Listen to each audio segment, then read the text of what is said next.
Magister Dixit. Magister Dixit. Magister Dixit. Magister Dixit.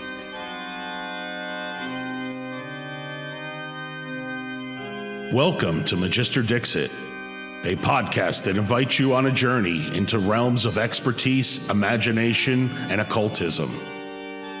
Delve deep into the minds of those that have dedicated their lives to mastering their crafts, and how having an esoteric or supernatural influence has shaped that path. In each episode, we will engage with magisters, true masters of their respected fields, as they share their unparalleled insights, unconventional knowledge, and their unique perspectives. Venture into the mystical as we converse with filmmakers, musicians, and renowned authors. Listen to their perspectives on their respected disciplines and how being a practitioner of occultism has influenced their craft. Remember, in the realm of knowledge, Magister Dixit, the master has spoken. For today's episode, we have the distinct pleasure of hosting a multi-talented artist, filmmaker, writer, and occultist, whose diverse body of work has left an indelible mark on the realms of esoteric exploration and creative expression. Our guest today is no other than Carl Abrahamsson, a visionary force hailing from Stockholm, Sweden. With a career spanning across decades, Carl has blended his passions for filmmaking and the esoteric, creating a tapestry of films that delve into the mysterious and the magical. From the thought-provoking Into the Devil's Den, exploring the legacy of Anton LaVey, to the intimate Cinemagician, conversations with Kenneth Anger, capturing the essence of the iconic filmmaker. Carl's lens has shaped narratives that have transcended the ordinary and delve into the extraordinary. His collaboration with legendary Genesis P-Orridge has birthed intriguing works including the documentary Write Your Own Code, a fascinating exploration into the intertwining realms of spoken word and visual art. But Carl is not only a master behind the camera, he's also a prolific writer. His books, a reflection of mind steeped in the esoteric and the avant-garde, have added layers to the ongoing conversation at the intersection of art, mysticism, and the human experience. Let's welcome Carl to the show. So first off, Carl, I'd like to welcome you to the Magister Dixit podcast. And what I would like to talk about first is, obviously, you're the first filmmaker that I've had the opportunity to have on the podcast. So I really wanted to talk about your filmmaking and, what initially pursued you in a career of filmmaking, and how did your early experiences shape your artistic vision? Mm-hmm.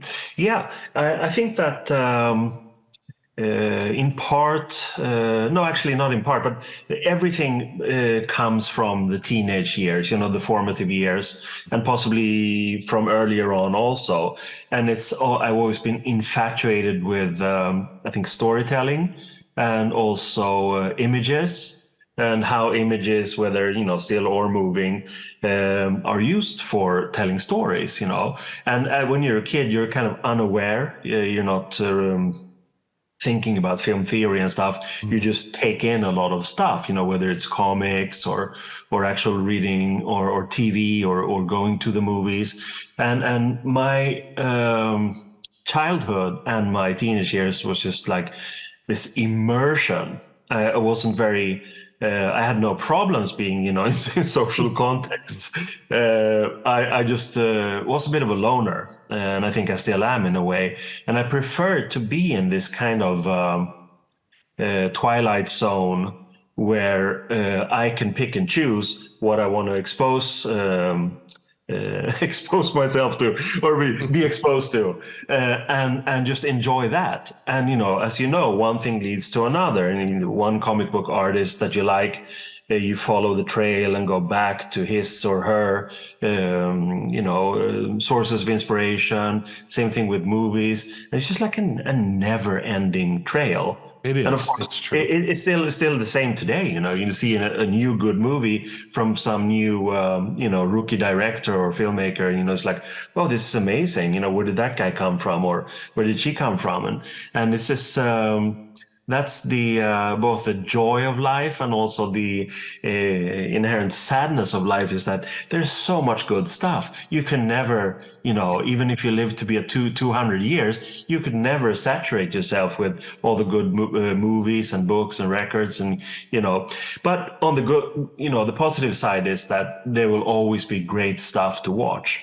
Yeah, unfortunately, time is a commodity. A very rare commodity for all of us, especially as we get older. And yeah, absolutely. Like people go, oh, you need to see this or you need to read this. And I say, well, I'll put it on top of the list, but there's a lot of other high priority stuff that I probably need to watch or read before I get to that. Yeah, absolutely. And so basically what happened was that I think it's a fairly normal way to go about things.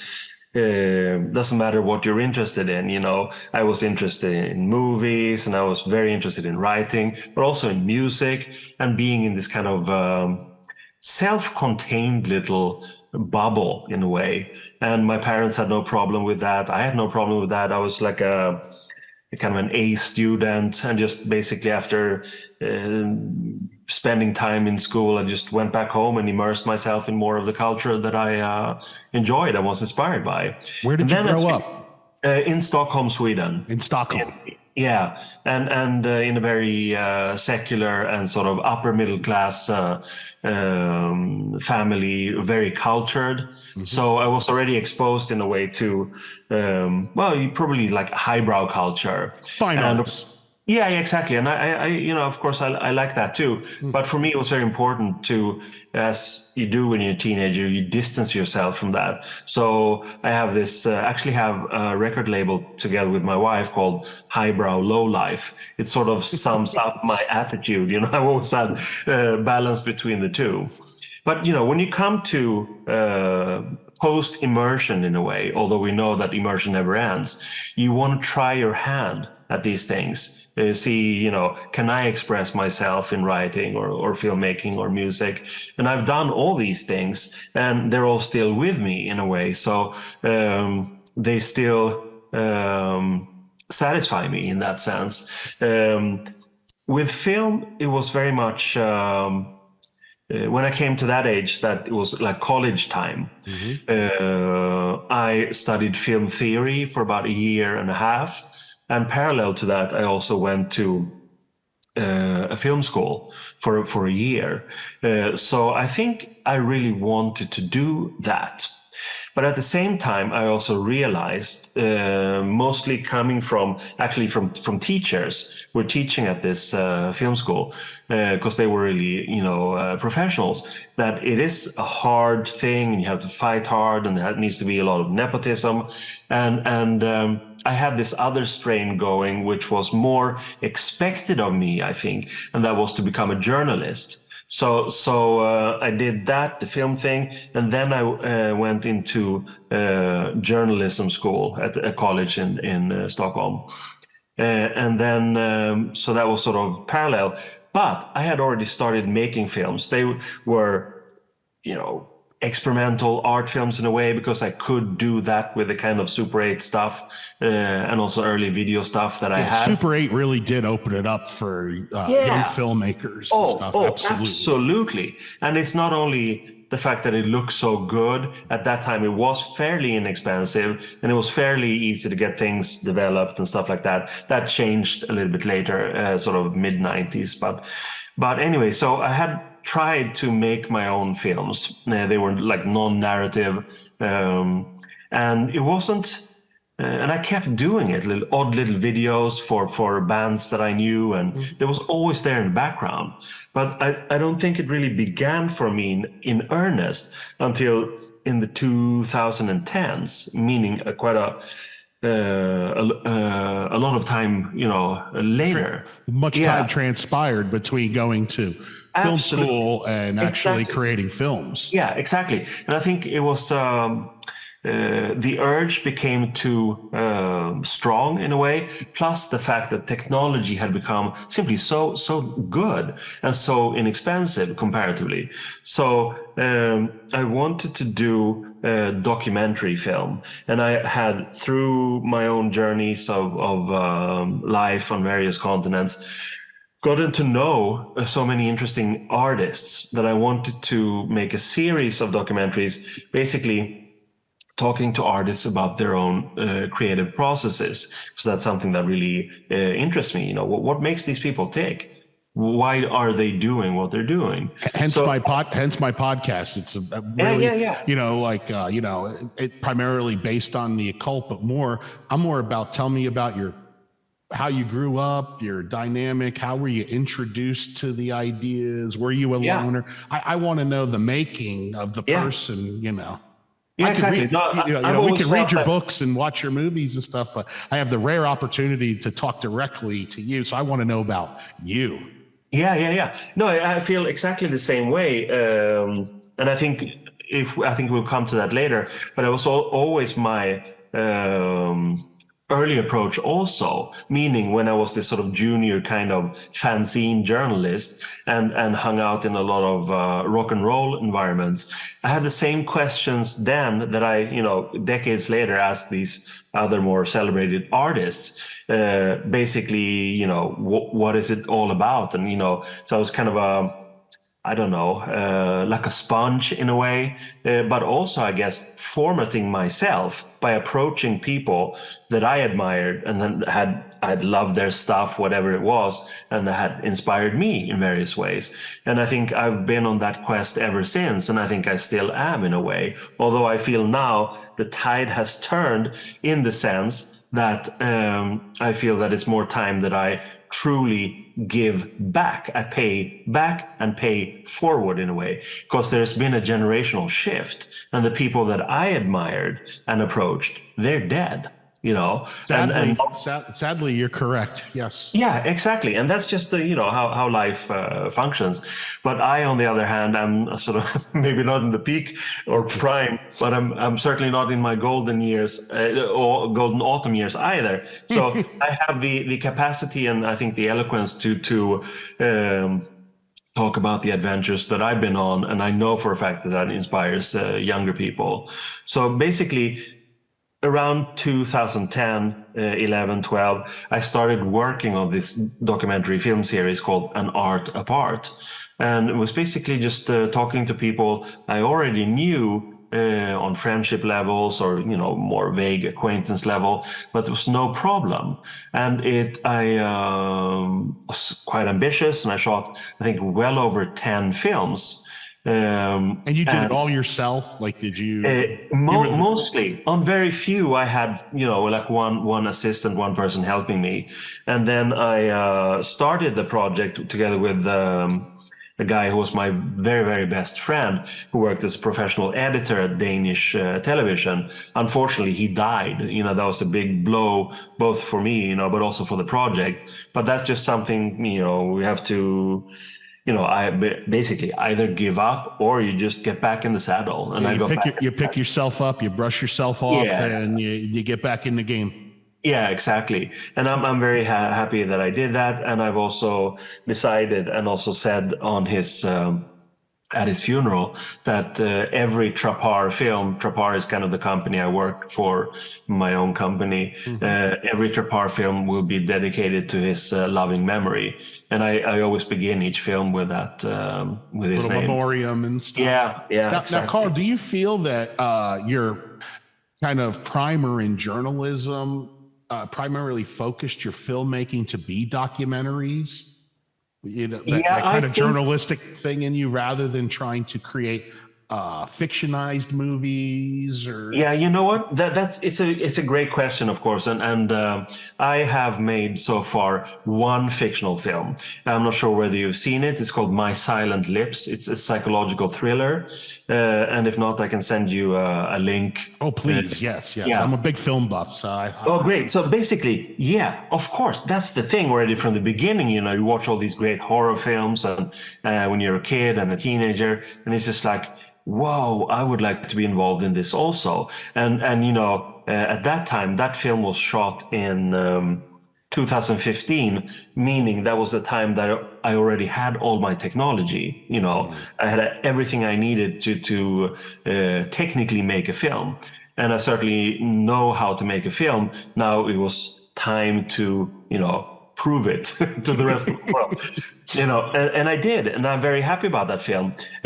However, afterwards, it was kind of a realization that, yeah, I worked with some great people here. It was super, you know, shoestring budget, great people investing of their time and effort and energy in this thing. And it turned out to be a pretty decent horror film. Afterwards, though, I said, oh, I want to make another one. But then, you know, you have this thing, whoa, even though it's a shoestring, it costs a lot of money. So you could go down the crowdfunding thing or actually get a producer somehow.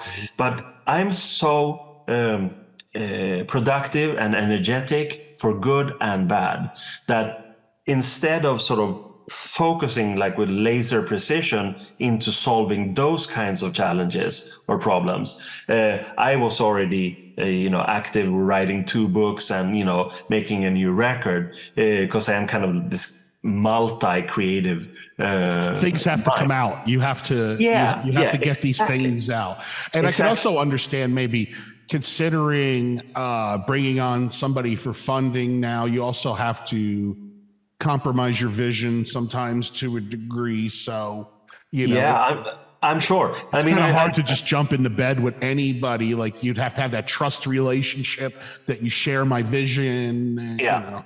Absolutely. And I think the future for independent filmmakers like me is undoubtedly crowdfunding.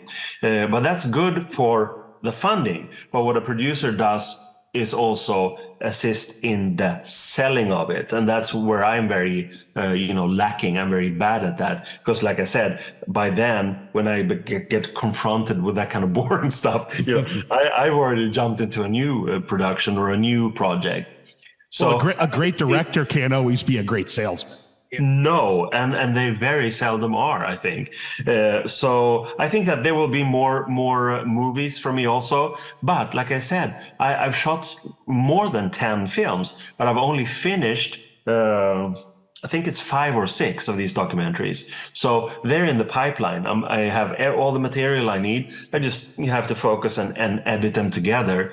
And when I've promised myself that when I'm done with the existing An Art Apart films, then I'll take a little break and try to redirect my focus. And I definitely want to do another, you know, fictional film again, because again, what I did, I was smart in the sense that I invested some money into buying the stuff that I need. So I'm kind of independent in terms of technology, which I think was smart because that means I'm not, you know, dependent on anyone else to say that, okay, you know, we have to get this, rent this and this camera, and, you know, that will not even be a cost. You know, I already have that. Yeah. So that was good. So, and also I'm not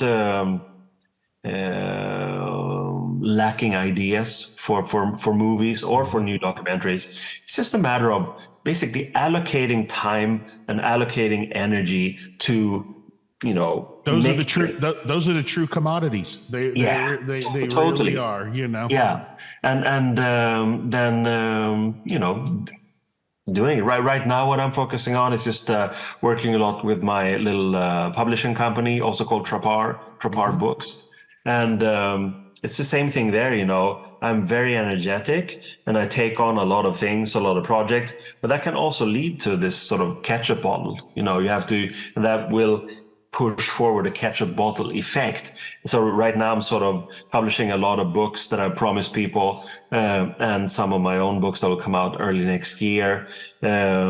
because the original enthusiasm may actually go as far back as maybe a year ago, a year and a half. So people have been, waiting. And that's frustrating for me to promise a lot of things, although I know I'm good, for whatever I promised. But I know as a creative, you want your stuff to come out fast. So in that sense, I feel a great responsibility to, just catch up with everything that I promised other people. And then that will happen very soon, I think, quite early in the new year. And then I will just really focus on my own projects again, something that I've missed. Well, for some of my listeners who maybe aren't the most familiar with you, you're also a very accomplished author. Thank you. Yeah. How many books have you written? Oh, I don't know.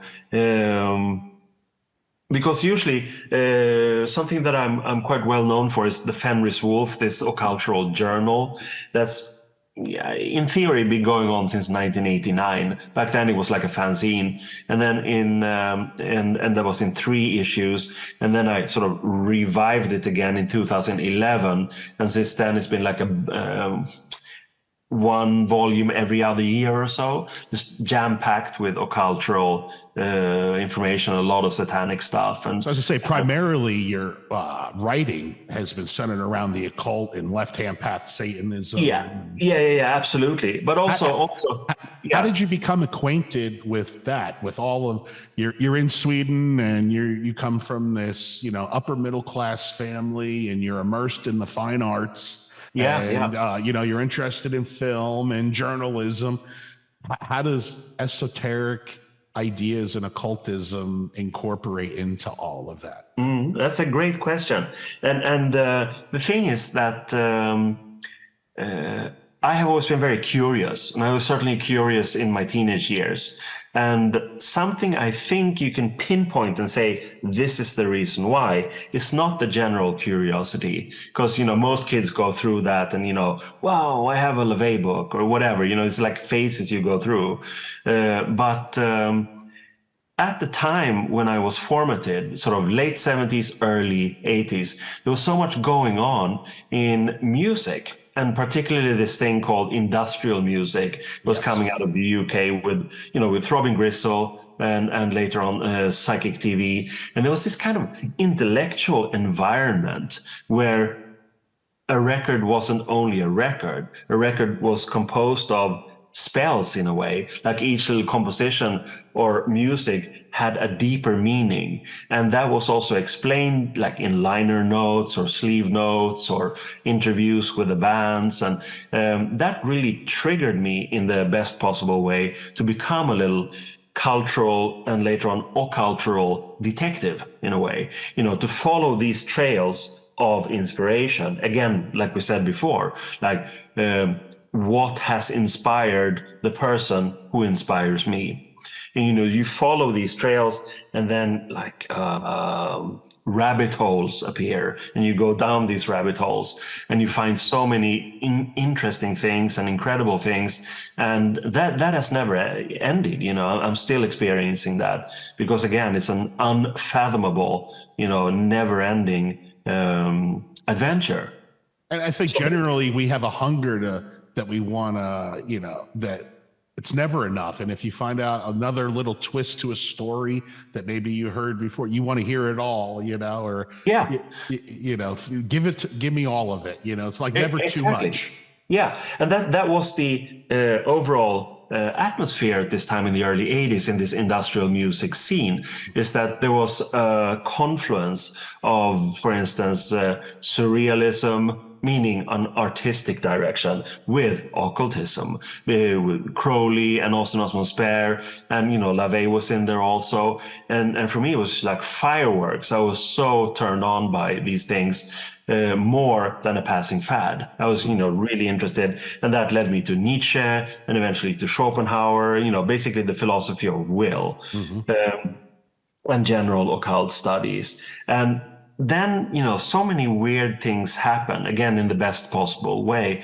And I could just, like, one example, when I had befriended Genesis P-Orridge, who was at this time in psychic TV and had this magical group called the Temple of Psychic Youth.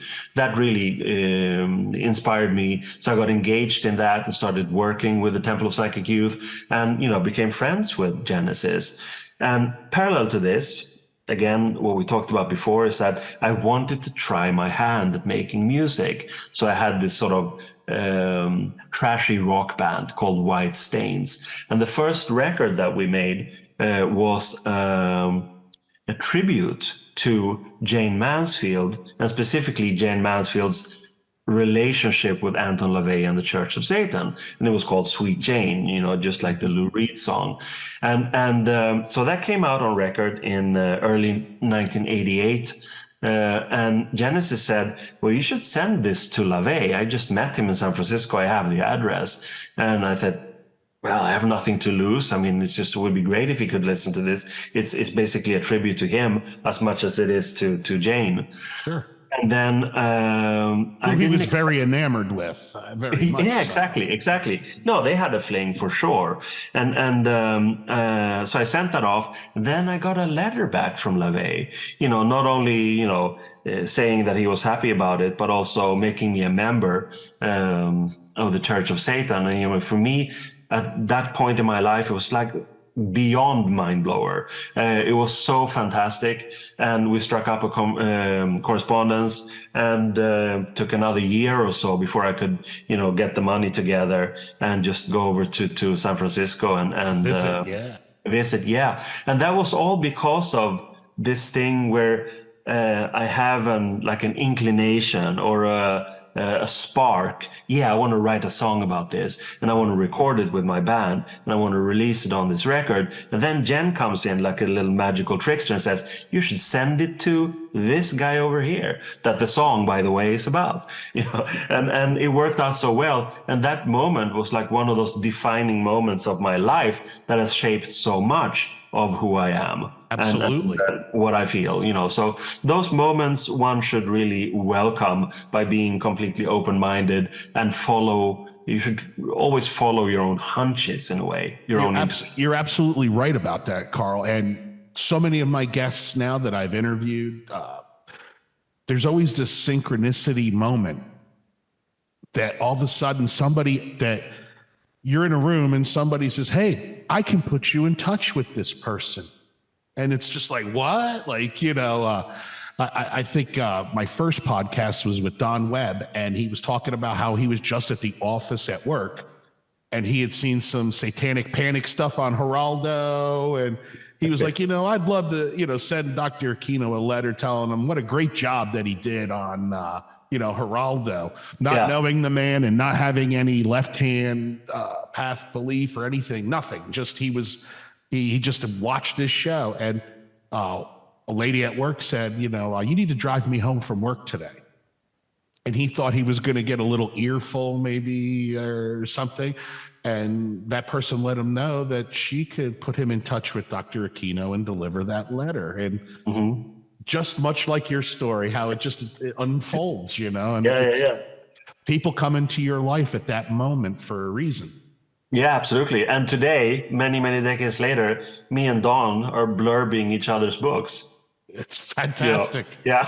It's awesome. It's a small incestuous pool. It very much is. And what I find is that the rapport that most of you guys have with each other is such a positive one, and I've never really seen authors have such a favorable opinion of each other, except for really maybe in occultism, comic books too, comic book guys usually like other comic book guys too. No, it's part of that culture. It's good.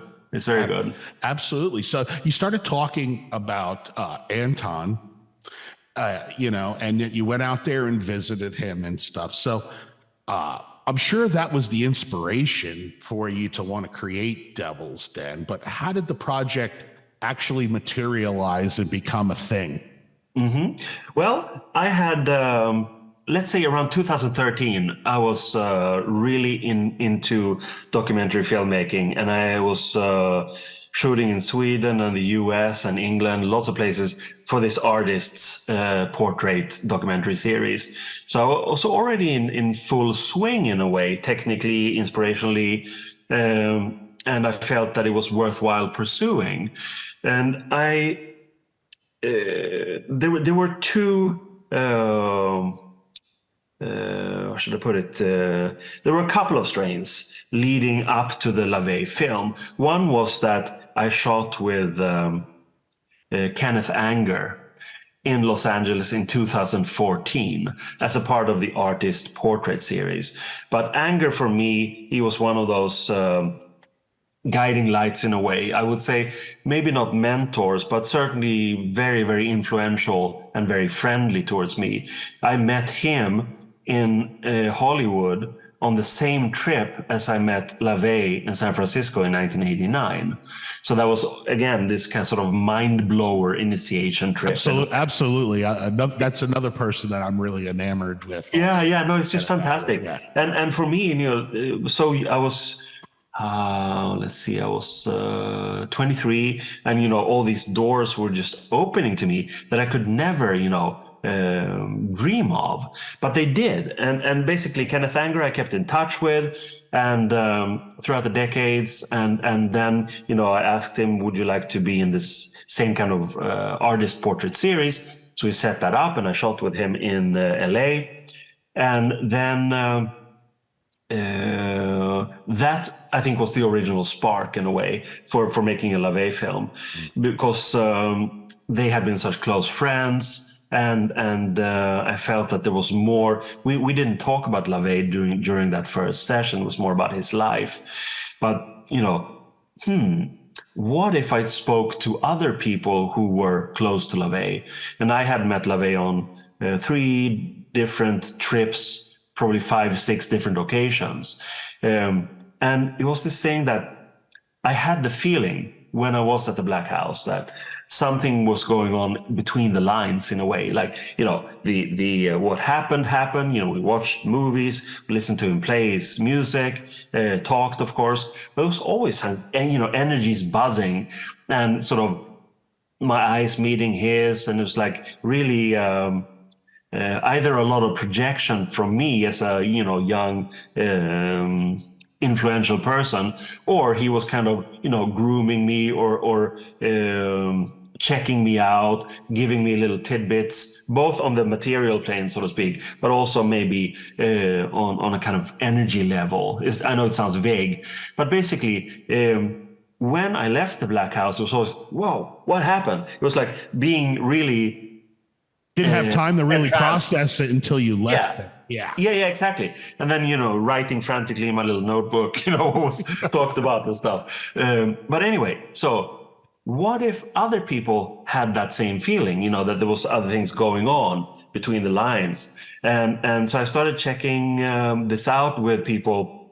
in the Church of Satan that I had known since then, and also some newer people that I had befriended who also knew LaVey.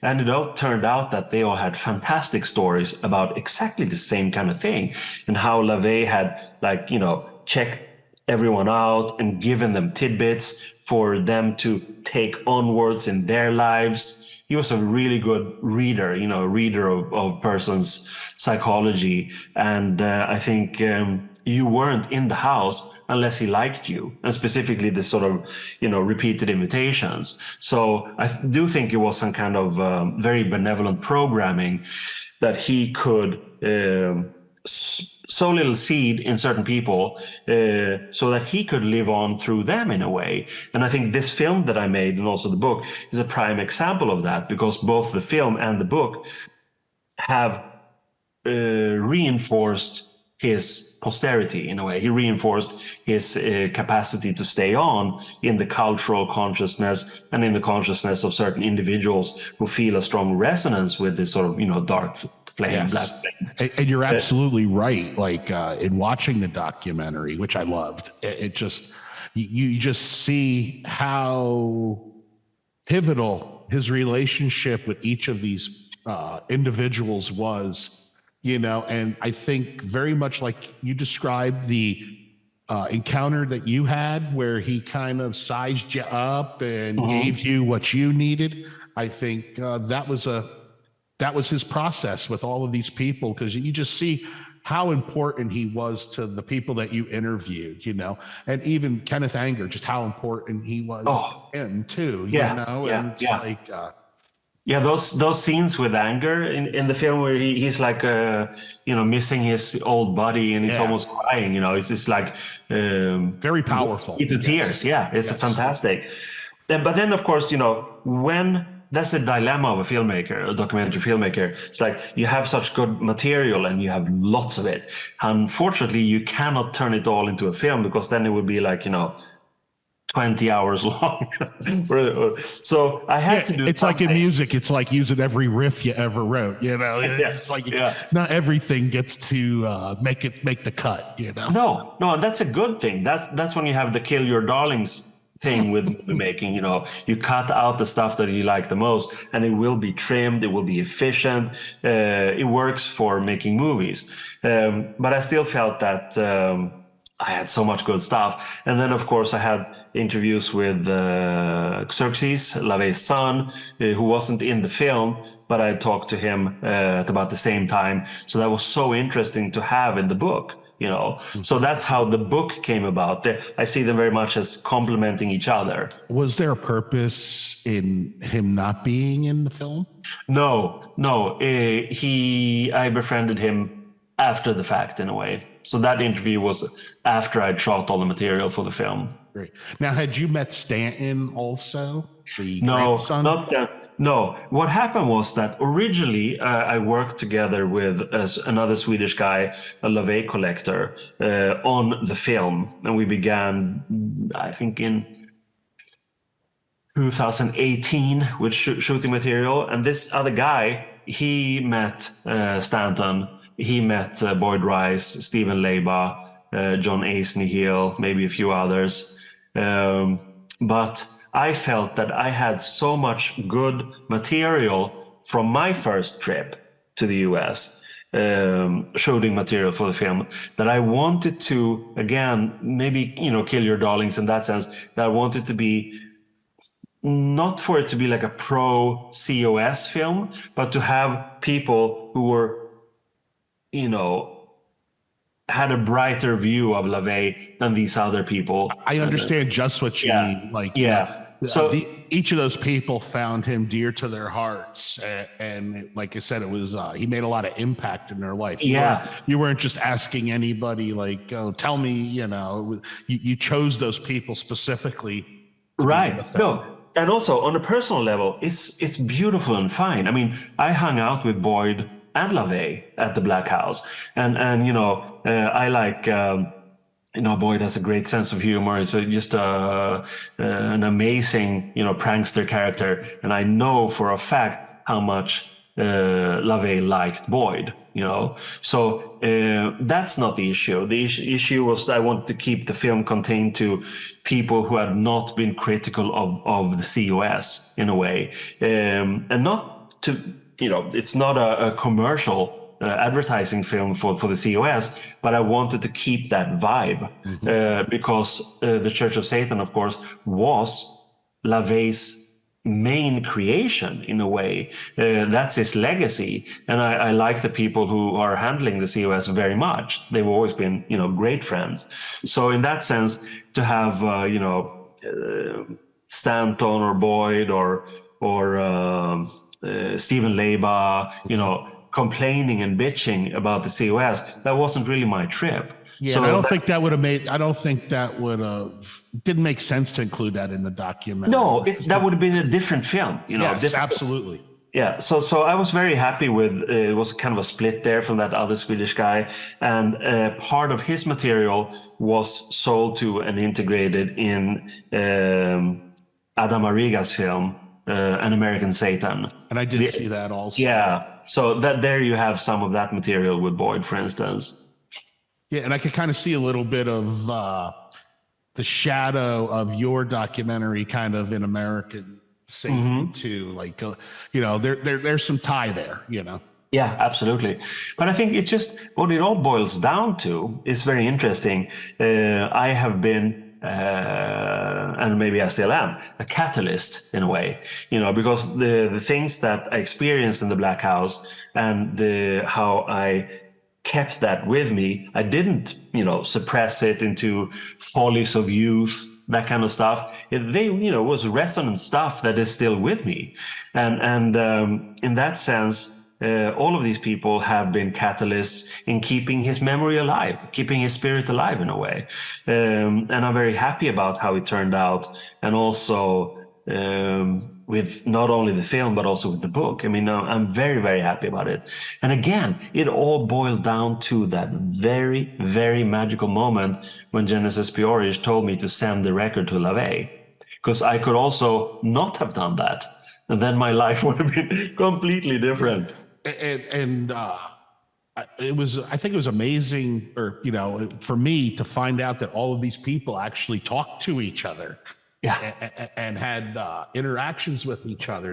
That was very surprising to me as I started to go down the rabbit hole myself, and see like, wow, they're very friendly, and I'm very interested in the psychic youth and Jen and the dealings with William Burroughs and Byron Grissom and everything. Yeah. I'm very infatuated with that also. So.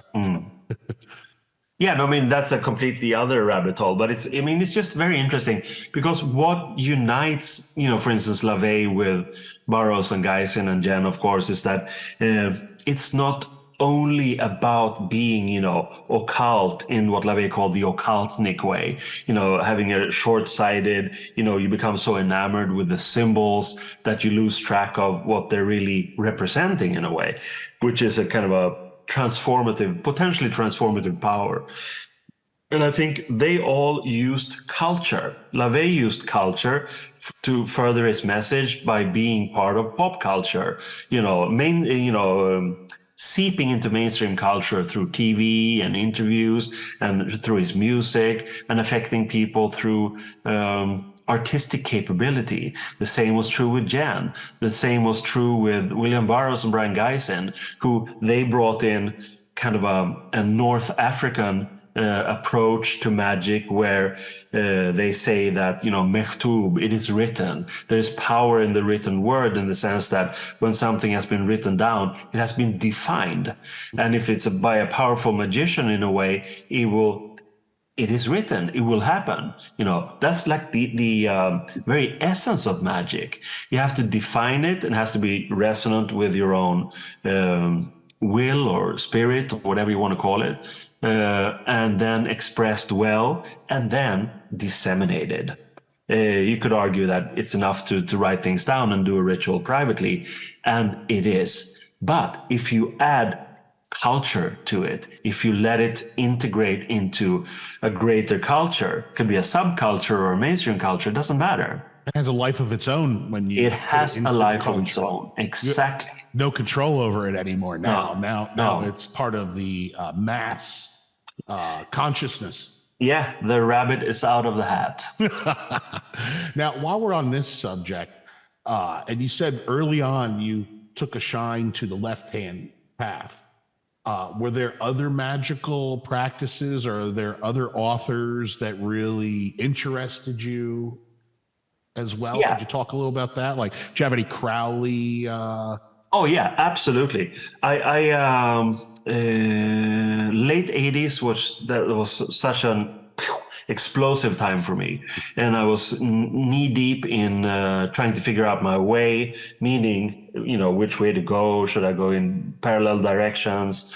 And I was already involved in Temple of Psychic Youth, and I became Minerval in the OTO in 1989. And I did stay on in the OTO until 2019. So that's a full 30 years. And I went through the entire system in a way. So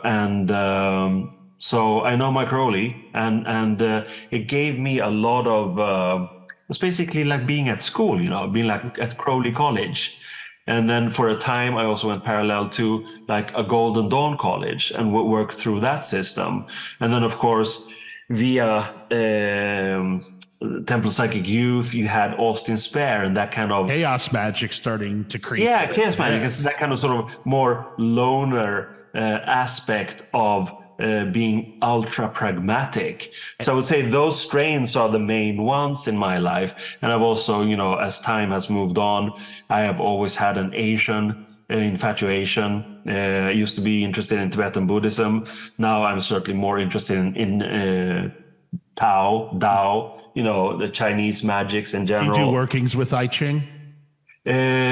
I wish. I think that will be something for my autumn years, actually, to be, you know, shamelessly immersed in that. I always worked with runes, you know, runes being part of my own culture in a way. Absolutely. So that kind of oracular stuff, I find it more resonant than the tarot, for instance, although, you know, respect all these things. And I can feel the I Ching pulling, you know, but that I want to set aside some real study time for, because it's such a, I don't know, it's just genius construction in a way. As with it's like it's something that like I have, yes, when I have a couple of books that have been recommended by some people that do a lot of I Ching work, and I'm like, I'll get to it, but right now I got to kind of stay the path in what I'm working with now, you know. Yeah. I mean, that's the thing, you know, same thing there. There are always new things to explore, and maybe that's the thing, you know, it's like with career paths, or, you know, you come to a point where you feel fulfilled in a way, and that's when you should break away. That's when you should move on and go into something new, stimulating, and, you know, that's what they say. Knowing when to bow out of things is also, you know, key. You know. Absolutely. And also for general health and stimulation in a way, you know, people always recommend that, you know, if you feel inert, you know, learn a new language, you know, that creates new synaptic connections, you know, that kind of stuff. So the neuroplasticity of your brain and everything. Yeah, exactly. It's like, you know, physical exercise. It's just good. Now, what about Jazz Coleman? Did you have any interest in those guys? Killing Joke? I did, but it was actually more on a musical level, I have to say. I found him to be a bit dramatic, and that didn't really appeal to me. However, that's just me talking from the outside. I'm sure if I had a conversation with him, I would like him a lot. You know, and just recently, I don't know if you saw that.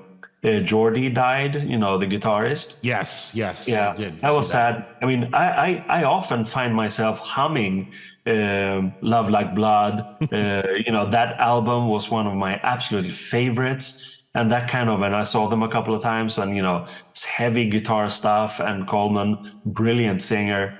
They really had it, you know, working for them. He did a lot of that spoken word kind of stuff too.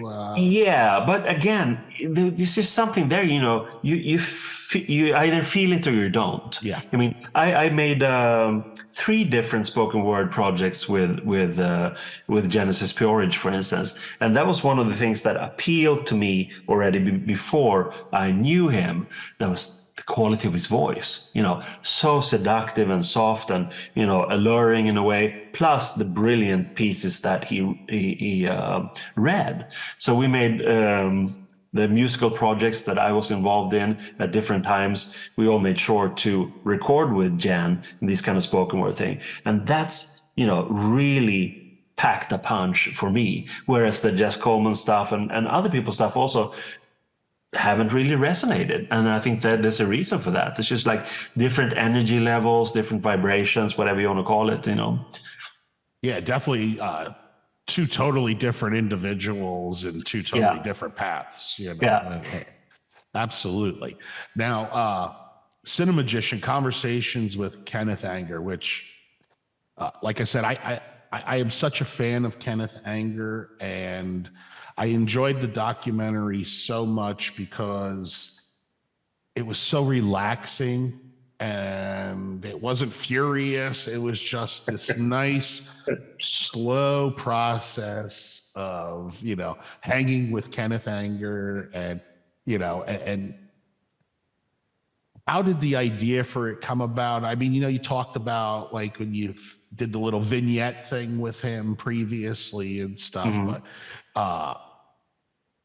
was the Kenneth Anger Cinemagician, you said that was after the Anton one, or they were kind of... No, was actually had begun probably like 5 years before.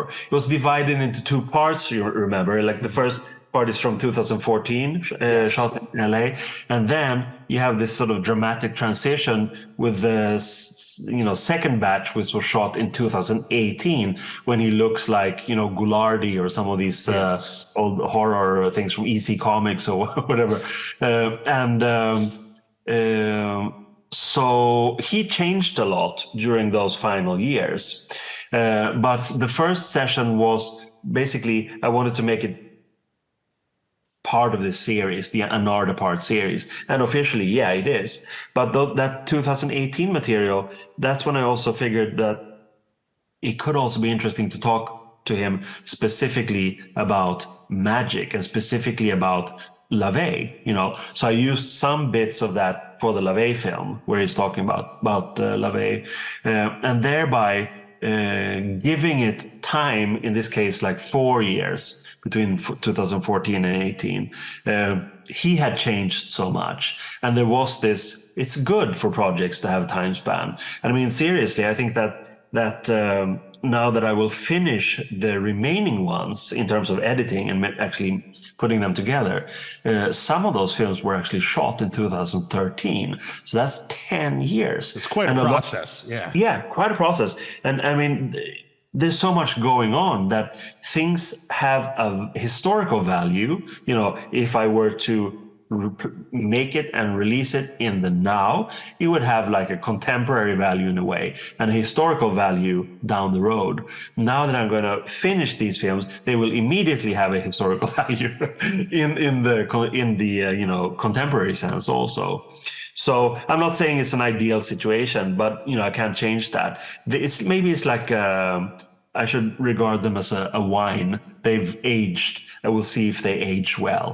I think so far they've aged pretty well. Yeah. What did you find most fascinating to document about Kenneth Anger's life? Well, for me, it was very much a full circle moment, because, as I said, he'd been with me from even before I met him in 89, because in the teenage enthusiasm and me being like an occultural sponge in a way, Kenneth Anger was like the quintessence of everything that I really liked. First of all, I loved his films. He was a Crowleyan. He had been instrumental, like an ambassador of Thelema in a way, of unearthing Crowley's Abbey in Cefalù, and just simply so much cool stuff. So he was like quintessential hero in a way, a poetic hero. So I wrote about him. Like I said, I was at the University of Stockholm doing film studies. I wrote about, my thesis was the influence of Aleister Crowley in Kenneth Anger's films. So that I sent to him, and that was one kind of door opener. And I had a few other people who knew him in LA. But the main thing that opened that door was actually LaVey, who actually called Anger when I was there at the Black House and said that I was a cool guy, that I was... gave you the seal of approval. Exactly. So that led me to LA, to Hollywood, and meeting Kenneth Anger for the first time.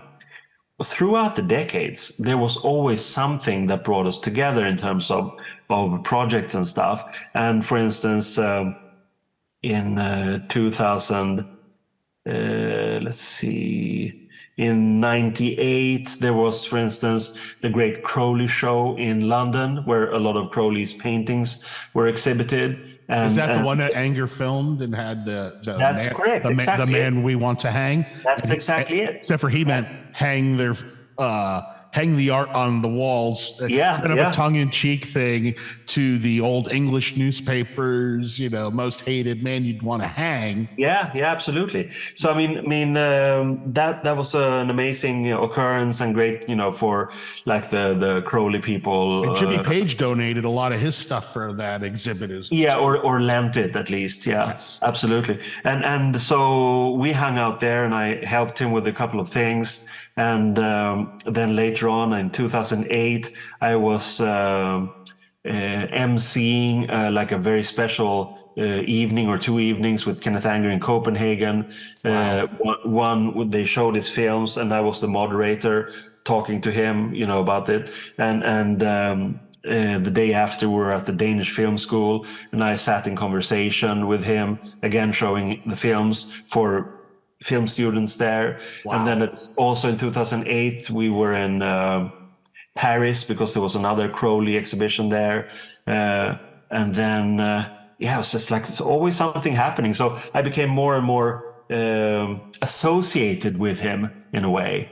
And we got along fine. And then that led to some other things. And then, of course, to shooting the stuff in LA in 2014. Another amazing work of Kenneth Anger is Hollywood Babylon. Oh, of course. Of course. It's like we have to talk about just like, yeah. I mean, it's just what an amazing book. And some of the documentaries on it where they were talking to him about him being a young boy. And I think he was in a Cecil B. DeMille movie. He played like he was like one of the extras or something. Max Reinhardt. Yeah, that's what it is, Max Reinhardt. Yeah. And I was just like, wow, And then you find out there's that whole tie into, and this I think was a Cecil B. DeMille where they actually had built like Babylon, the set for his movie in California, in LA. And then they just kind of left it abandoned after that and smashed up everything.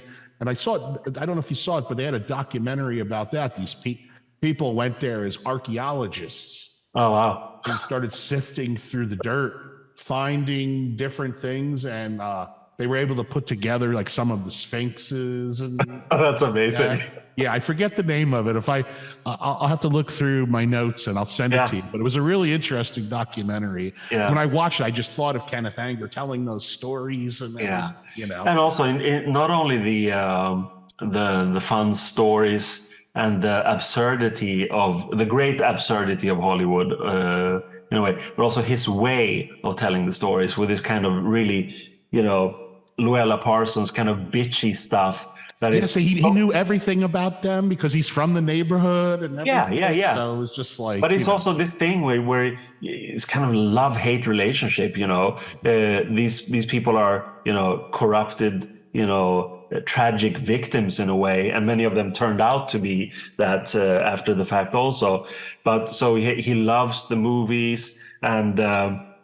The magic of it all, of Hollywood, yes. But at the same time, he has this sort of snide, satirical, sardonical tone that's just priceless. Well, his book is the dark underbelly of Hollywood that nobody wanted to talk about.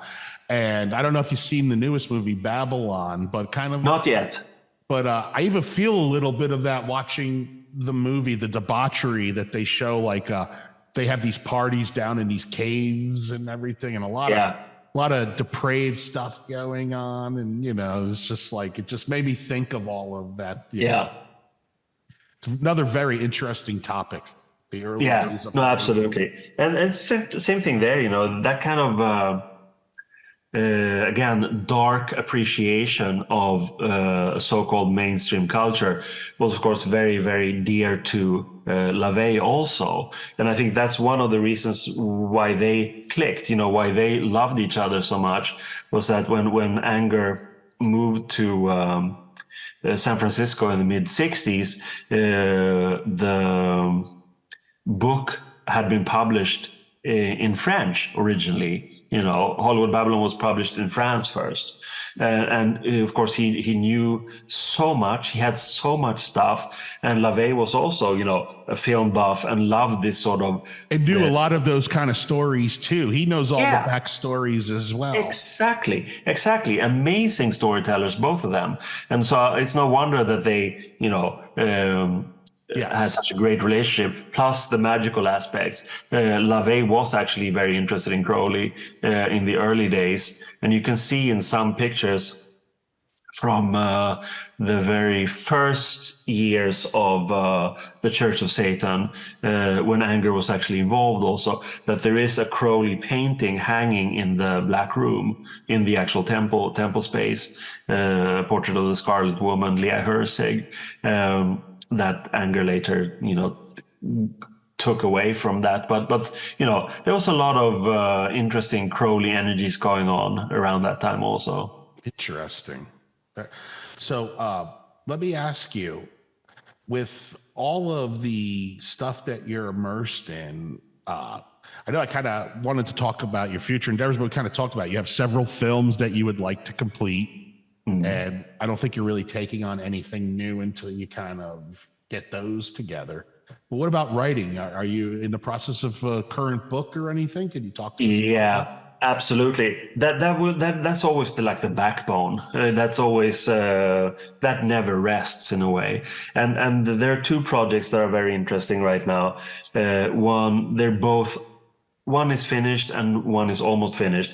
The one that's finished will be out in October next year, and it's basically my magical autobiography, and it's exactly these kinds of stories. What made me interested in the beginning is kind of an unlikely scenario, and then all of these strange meetings and my own personal development in a way. But it's not only, talking about the good old days. It's also about, my own theorizing and my own work today, which has a lot to do with, lecturing and writing about the culture in these sort of anthology forums, and also lecturing. And so that's a book that I'm incredibly proud of, because it has a more personal tone in a way. It's called Meetings with Remarkable Magicians: Life in the Occult Underground, and it will be out in October next year. And have to keep an eye out for that for sure. Yeah. I mean, it's jam-packed of good stuff, and I'm very happy, that came about, because it's kind of a dream to, sit down. And we're actually the first time that I brought out all of the volumes of my diaries. I started writing a diary in 1987. Wow. Actually, very much a part of that magical awakening in a way, to have your diary as your trusted friend. So I could, look back and find so many details about these meetings and people, and I'd completely forgotten about. So it's great. Yeah, the brain can only hold so much. So we gotta tell me about it. So that's my main advice for young magicians. Start writing your diary, and don't do it in any kind of digital form that will sort of disappear. Write it in a book, a real diary. So that was very interesting to go through that, because it made me not only get material for the book, but also a way of assessing my own development. And I'm happy to say that it actually made me happy, and not disappointed about lost opportunities. I've had many opportunities, and how I've oriented myself. So the book is very redeeming in for your decision-making process. Yeah, I would say so. And it's also, I try to integrate a lot of the kind of thinking that I'm doing now about, art and magic, and how they're so meshed, and that they should be meshed. In the same way that your filmmaking and writing intersect and are meshed together. Yeah, exactly. What inspires you these days? Oh, I think work in itself is great, because sometimes I feel I've been writing some fiction also. It's almost like, turning on a faucet. Of course, the set and setting has to be right. You have to be relaxed and focused and all these things. But then it's just like a faucet. And I don't know where these things come from.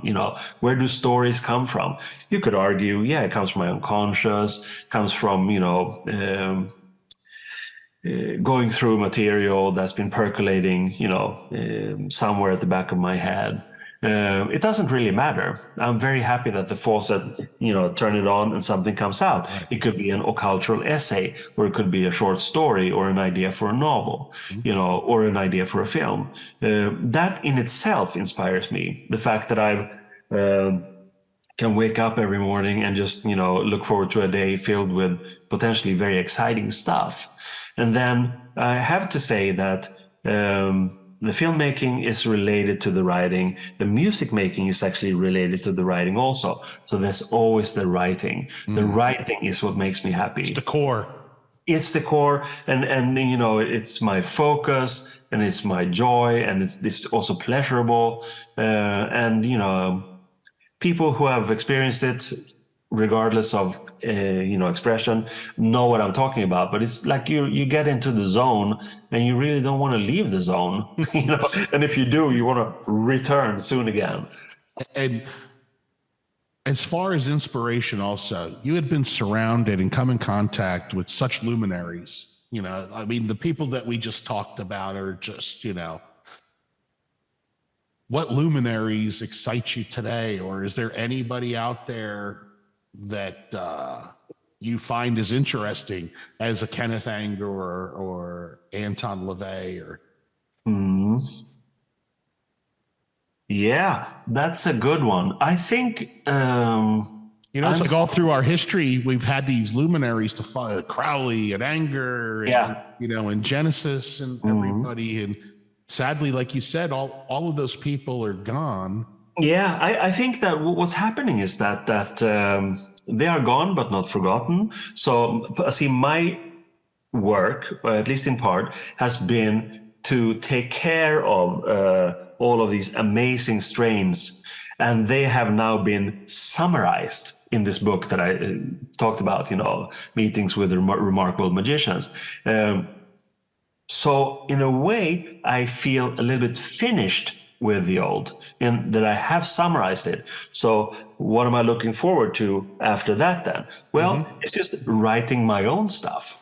That's the lesson of this, that you go through this phase of being young, and you immerse yourself, and you're the luminary now. I wouldn't go so far. Right. I mean, maybe choice of word, but maybe I can have all this knowledge and all of this experience, and I don't know how many other people out there, Carl, have. It's true. That's relationships. Yeah, no, and that's exactly what I mean. Also, is that the time has come for me, I think, to really, start writing stuff that may be more technical, philosophical, rather than just pieces about, connecting the dots within pop or culture. I will always do that because I love that. But I do think that when I sit down and write stuff, there's a lot of things inside me that I know for a fact, based on experience, that other people have resonated with, and they will continue to resonate with. And I see it as a kind of not a sacred duty, but I feel in a way duty and honor bound to write about these things because of the relationships I've had with these earlier luminaries and great people that I've met. It's a tradition, it's a spirit, it's a legacy that you're keeping. It's a going. Legacy, absolutely. You're purveying it and keeping it going. The memory of it, burning bright.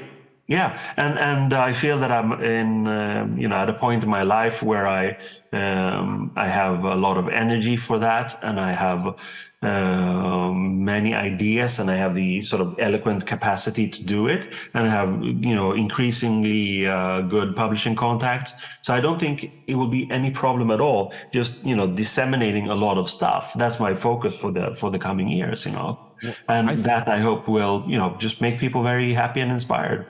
Well, I think the book on your own journey will be quite fascinating to read. Yes. Because of the tapestry of people, places, and things that you've got to participate in. I mean, I could probably sit here and just talk to you for an hour just about the gallery exhibit that you were with Kenneth Anger. I'd want to know like every detail, you know? Yeah. Yeah, you should read the book then. Yes. No, but I mean, stuff like that. It's just like for me, it's like, oh, that was something that happened in 1998.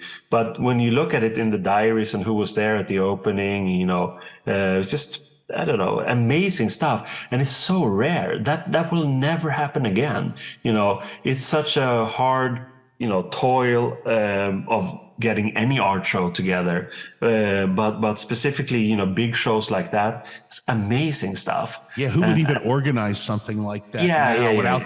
Without those contacts and everything. Yeah. No, I mean those confluences when things happen when the time is right, and you can't make that happen again like on repeat. It doesn't work like that. And so in that sense, what you can do is just create more culture. Again, other magicians may work in seclusion. They may work literally in the occult, and that's fine too, to each his or her own. But I feel very much part of what's now called occulture, this thing where there's an occulturation process where previously occult stuff is now seeping into the mainstream. And I see it everywhere. You absolutely. And in comics and on TV, you had the Ridley Scott, the Jack Parsons thing. Oh, in fine art museums, and it's all over the place. And I have my pet theory, or just my theory by why that is happening is simply because of the fact that Jung talked about the collective unconscious, this thing where we are united because we share a genetic history and many experiences that have been embedded in our genetic, and that collective mainstream of thought that we all share. Yeah, and why this great sort of encouragement to think magically and look at different systems and new ways of thinking, or perhaps old ways of thinking, is because we're in such dire straits as a species. We need to wake up and fix a lot of things, otherwise we'll go down the drain, basically. And I think that when certain models become inert, the great, beautiful man Buckminster Fuller talked about that also, that you have to replace models. When a model becomes inert, you have to integrate something completely new. And the funny thing about this is that you should, so that we can survive, integrate something new, but that needs to contain something really, really old. And that's a magical appreciation, a kind of shamanic connection to greater nature, because that's really where all the answers lie. The answers lie inside us and in our inside connection to the outside greater nature. And by that, I don't mean like, a forest. I mean to be in the forest and actually vibe with the, greater nature and with everything that lives there. Be with one with everything. Yeah. That gives us life. That has given us life. We cannot dissociate ourselves from greater nature, because if we do, we will die. It's that simple. So I think that's the reason why the collective unconscious, for the lack of a better term, is allowing all of this to come forth in a way. All of these previously occult things are hammering down on us to wake up, basically. I think you also have the lack of suppression. The institutions of today aren't so looking to put that down. I mean, for hundreds of years, you had the Catholic Church putting it down and everything. And I don't really think anybody's suppressing that right now, or saying, That's part of it. That's part of it too. So it's growing. Someone has diligently opened these doors throughout maybe the past century or something, and gradually the doors have opened wider and wider, and maybe as LaVey would say, the gates of hell have now opened. And that's a perfect way to be saying it, right? And let it all come forth, and whether people want to pick a left-hand path thing or go for meditation and tantra or whatever, it doesn't matter. Anything that leads this kind of awakening is a must. And unfortunately, it needs to be on an individual level. So the question is, can everybody wake up? I have my doubts. But the main thing is that the potential wake up is there, so that people at least can have had the choice. On a little side note, UFOs. Do you feel? I mean, I do that. Much in the way that the way the occult is viewed, and also maybe dismissed, very much UFOs kind of fall into that same category. Like if you're a subscriber that maybe something's out there, then you're just crazy. Just like if you believe that you're in your magical process, this guy's crazy or something. Do you see any parallels or linkage between UFOs and occultism? Well, you could argue that UFO culture has been an occultism. It has been something that's sort of been kept a little bit suppressed and underground environment in a way. And of course, there is a crossover when people like Crowley and Kenneth Grant and these people talk about the mantra working and Lamb looking like a gray alien. Preternatural intelligences and that kind of stuff. So there's certainly something there. My take on it, I have never been specifically interested in the UFO culture. That's not dismissing it. I just haven't felt that kind of resonance with it. However, I do, of course, believe that there is intelligent life out there in the greater cosmos. Absolutely. It would just be hubristic to think that us little poor human ants, it's like we would be the epitome of intelligence in space. I don't think so. Well, I don't even know that has to be a distance thing. It could be an interdimensional thing, and these fourth dimension entities that maybe when you smoke DMT or you go deep in the and you have these life or death moments and stuff. Maybe that just brings you closer to those entities.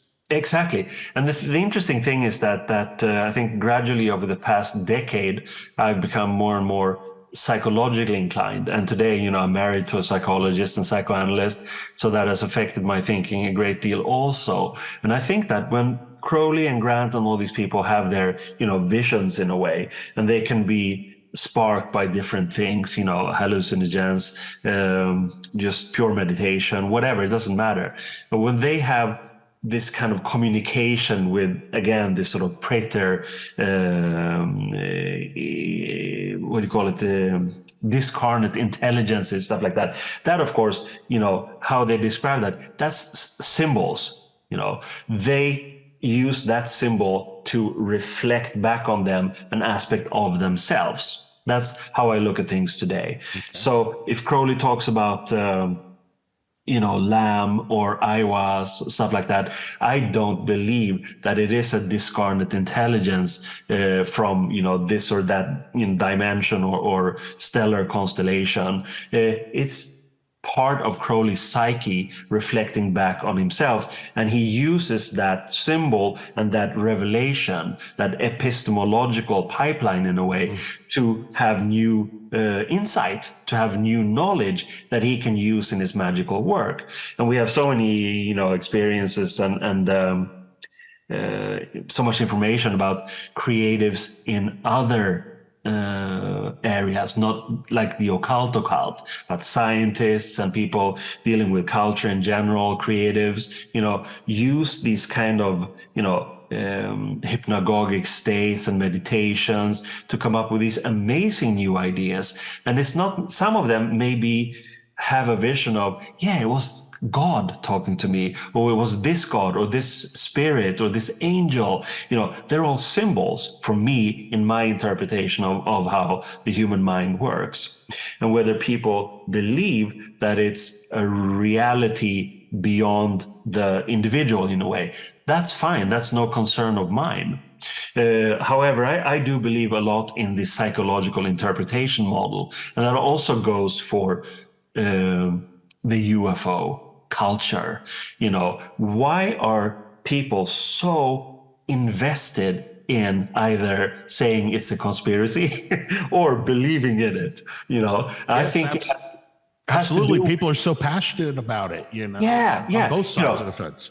Exactly. And now with the government showing, the U.S. government showing footage, it's like, but as soon as the government starts showing me something, I kind of smell a dirty diaper somewhere. And it's like, Yeah, I think exactly. in a way, like, is the government trying to lead us off the trail of these hypersonic drones maybe they're making and say, oh, it's not us, it's alien technology, Yeah, exactly. But you mentioned the word passion there. That's exactly it. What people feel passionately about is something that is of major importance to them. And that could be, longing for someone else, longing for an authority to tell them what to do. And it can't be family. It can't be something that is known. It needs to be something exotic, something from outer space, something from another culture, a guru from South America, whereas in fact, we all have that inherent power to find that within ourselves. I agree. Sometimes we do need external help to sort of unlock certain things. Again, you can go to a shrink, or you could go to a therapist, or you could go to a shaman, whatever floats the boat. But I do think that all of these things that have become almost mainstays or staples in occult culture, about specifically these sort of cosmic forces. I think it's basically people talking to themselves, but in a good creative way. And if they become deluded in the sense that, La Crowley in a way, I would argue, you become a prophet, you create a new religion and a new cult. That's not really healthy. I at times, you can argue, did he believe in it himself? Maybe. Or, if he actually did believe in it, maybe that's worse than being a cynical, racketeer in a way. Right. But anyway, I'm sure his experiences were genuine, and he interpreted it through these goggles that said, cosmic magic. But if he had the psychological goggles on, he could just say that, well, I have a deep-rooted need of being the center of attention. I can accept that, where I can work with it to decrease or increase it, but instead he clothes things in a language that he feels comfortable with, and most importantly, in which he is an authority. And that's really what people seek. They seek to assert themselves and become little authorities. And that's not always a negative thing, not at all. People need to, reclaim, their own destiny, or whatever you want to call it. I think you always have to apply a helping of skepticism. Yeah. Even in your own beliefs, like, maybe check your head and, Yeah, exactly. And I think that's for me, the psychological approach has helped a lot.